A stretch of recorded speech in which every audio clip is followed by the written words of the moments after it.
में अपने कुछ विचार आप सभी के साथ साझा करती हूँ। आजादी का असली मतलब वही समझ सकता है जिसने कभी गुलामी की हो। हम सौभाग्यशाली हैं कि हमने स्वतंत्र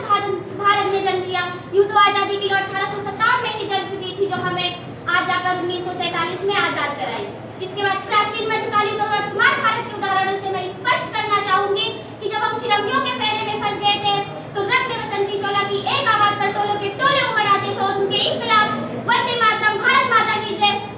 पर खून में आ जाने वाला 5-5 डिग्री का तूफान अंग्रेजी शासन की जड़ें हिला देता था। इसके बाद जब घर के हालात यूं होते करते कि प्यार भी भरपूर गया, मांग का सिंदूर गया, नन्हे नैनीहालों की लंगोटियां चली गई, छोटी छोटी बेटियों की चोटियां चली गई,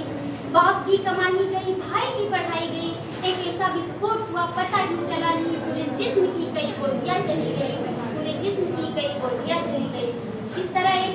परिवार अपनी देशभक्ति साबित कर रहा होता था, तब देश बलिदान मांगता था, तब देश मर जाने को कहता था, मिट जाने को कहता था, फांसी चढ़ जाने को कहता था, किंतु आज देश मर जाने को, मिट जाने को, फांसी चढ़ जाने को नहीं कहता है, बल्कि मेरे विचारों में यदि कोई व्यक्ति अपना काम पूरी मेहनत, पूरी लगन और पूरी ईमानदारी से करे तो वही सबसे बड़ा देशभक्त। इसके बाद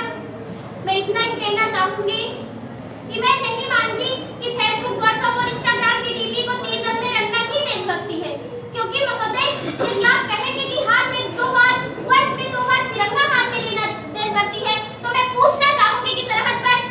तो मैं पूछना चाहूंगी कि ट्रैफिक की छाव में, नंगे पांव में जो तिरंगा बेच रहा होता है, वो उस बालक को क्या आप उसकी देशभक्ति कहेंगे? नहीं, उसकी देशभक्ति नहीं, उसके पेट की भूख की शक्ति है जो उसे ऐसा करने पर मजबूर कर देती, क्योंकि ना वो मस्जिद को जानते, ना शिवालों को जानते, क्योंकि ना वो मस्जिद को जानते, ना वो शिवालों को जानते, वो पेट के भूखे हैं साहब, वो केवल भोजन के निवालों को जानते, वो केवल भोजन के निवालों को जानते। अब मैं